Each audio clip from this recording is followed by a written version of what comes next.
Rebecca and I had been together for 3 years. She was 47, twice divorced, and worked in pharmaceutical sales. We first met at a business event where she approached me, saying she admired how I stood apart from the crowd of people trying too hard to impress. Our relationship, though imperfect, felt steady.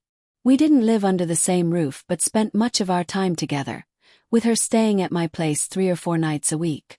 We enjoyed each other's company, traveled, made plans, and even talked about marriage once her youngest child finished college the following year. At 52, I had built a successful construction company from the ground up. I drove a reliable 5-year-old Silverado because it served its purpose, and I never felt the need to flaunt my success. I owned a home with a view, earned through years of hard work, not to show off but because I had worked for it.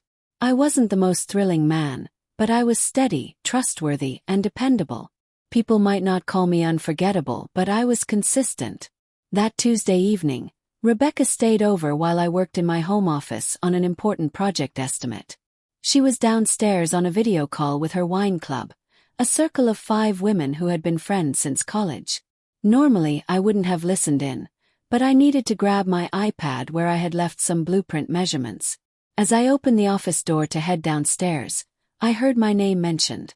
Pause. Her voice followed, then a laugh. The laugh she had after a few glasses of wine, the one tinged with superiority. One friend asked about her plans to move to the coast, and Rebecca brushed it off. She then remarked that I wasn't unattractive but forgettable, joking that if she left, I'd probably write her a poem instead of getting angry. Her friends burst out laughing, but it wasn't playful. It was sharp, almost cruel. I froze, listening to her describe me as solid but not exciting. She went on with cutting remarks, that I was only good at fixing things and the main reason she stayed was because I was wealthy. They joked about me like I was a tool, not a partner, useful but not valued. Then she added she was just waiting for her investments to recover before walking away, explaining that either I'd propose and she'd walk with half, or I'd let her go quietly, and either way she'd win. Heat rushed to my head, and for a moment I struggled to breathe. Everything we had shared, the trips, the time with her kids, the plans for the future, suddenly felt like a fraud. But instead of anger, I felt strangely clear. I didn't storm downstairs. I returned to my office, closed the door softly, and stood still, letting the truth sink in. Then I opened her accounts on the iPad, which was still logged into my Apple ID. She had used it earlier to stream a movie and had left her own email, social media, and banking apps open. What I saw next wasn't something I was proud of, but I couldn't stop myself. I spent the next hour going through her digital life. There were pictures from a trip to Cabo she had told me was a work conference in Phoenix.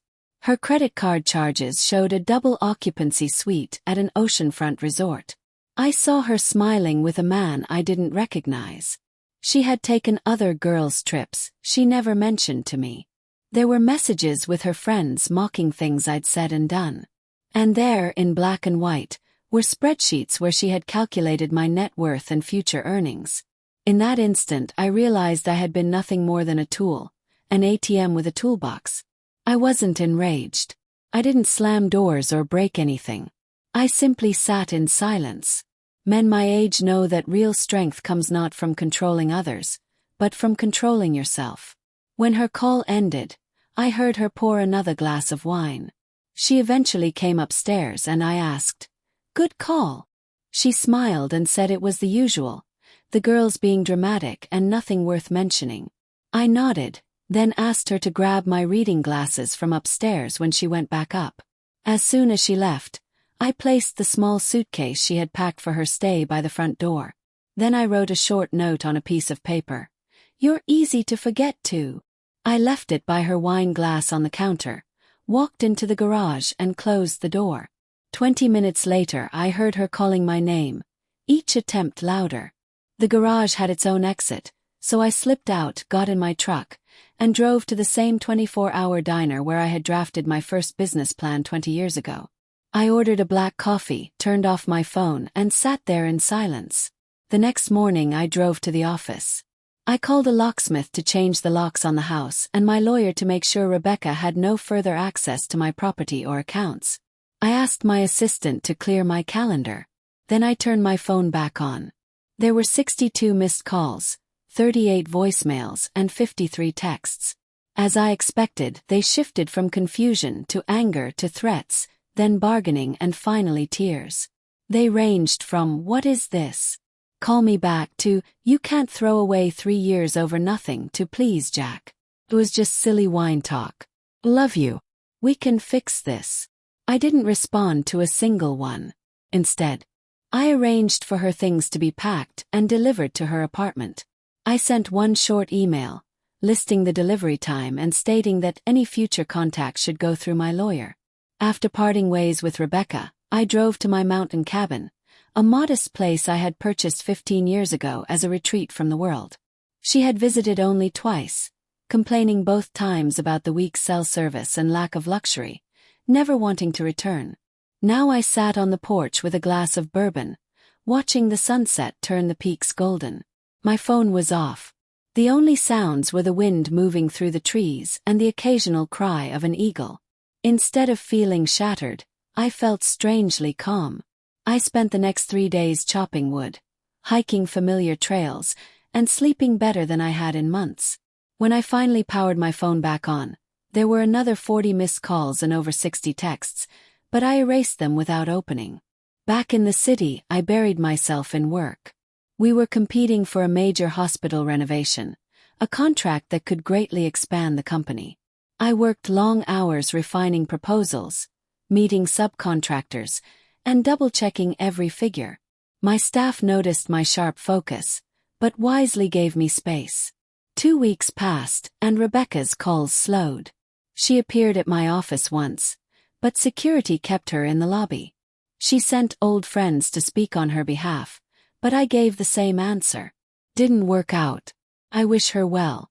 A month later, my business partner, Frank, caught me after a meeting. "You have to face this, Jack. You can't just shut down," he said. I looked at him, my friend of 3 decades, who had stood beside me through divorce, failed ventures, and rebuilding. "I'm not shut down," I answered. "I'm moving on." Frank explained that Rebecca was telling people I'd had some kind of breakdown, painting me as unstable. Shrugged. Those who mattered knew better. I showed him the screenshots from that night, the receipts from her trip, the cruel messages, and even her spreadsheets about my finances. He read them quietly, then looked up. "Some lessons come later than we'd prefer," he said. He nodded. Shortly after, we secured the hospital contract, the largest in company history. Work consumed me and I thrived. Rebecca, however, tried a new angle. She sent me a letter, 10 handwritten pages on fancy stationery. I mailed it back unopened, with address unknown scrawled across the envelope. Another month passed. Her calls continued, but with less frequency. By then, I had taken a project on the coast in a beach town I had once spoken about and even bought a small property in years ago.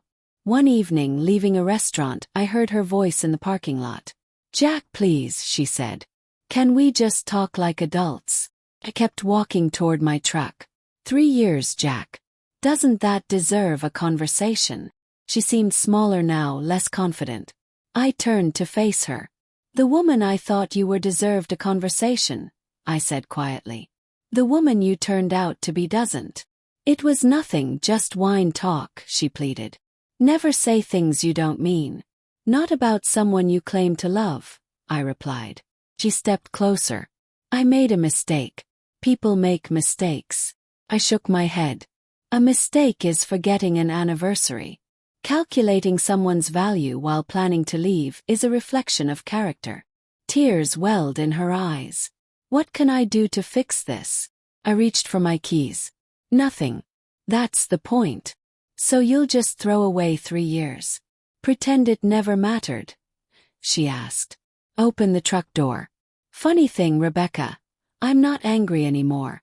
I'm not even hurt. You were right about one thing. I am forgettable to you. But now I've realized, you're forgettable to me." With that, I got in the truck and drove off, never once checking the mirror. That was 6 months ago.